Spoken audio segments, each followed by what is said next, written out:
بسم اللہ الرحمن الرحیم۔ گرامی قدر سامعین و ناظرین، مالدار لوگوں پر حج فرض ہے۔ جناب رسول اللہ صلی اللہ علیہ وسلم کا فرمان حضرت علی کرم اللہ وجہہ نقل کرتے ہیں کہ وسعت کے باوجود، مالدار ہونے کے باوجود جو حج نہ کرے اس کے متعلق ایک سخت وعید ارشاد فرمائی۔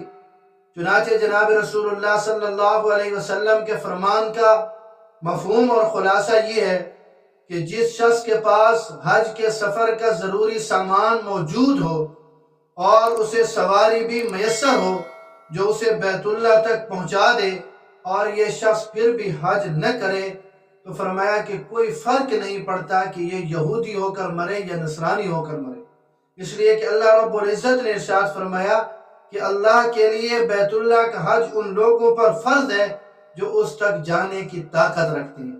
یہ سنن ترمذی میں حضرت علی رضی اللہ تعالیٰ عنہ کے حوالے سے جناب رسول اللہ صلی اللہ علیہ وسلم کا فرمان موجود ہے۔ کتنی سخت وعید ہے ان مالداروں کے لیے جو بیت اللہ کا حج اس کی استطاعت رکھتے ہیں، ان پر حج فرض ہو چکا ہے اور اس کے باوجود وہ حج نہیں کرتے۔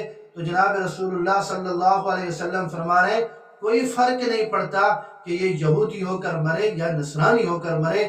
اس لیے مالداروں کو چاہیے کہ وہ اپنا حساب کریں، اور اگر ان پر حج فرض ہے تو وہ حج جتنی بھی جلدی ہو سکے اسے ادا کرنے کی کوشش کریں۔ اللہ رب العزت ہمیں دین کی سمجھ نصیب فرمائے۔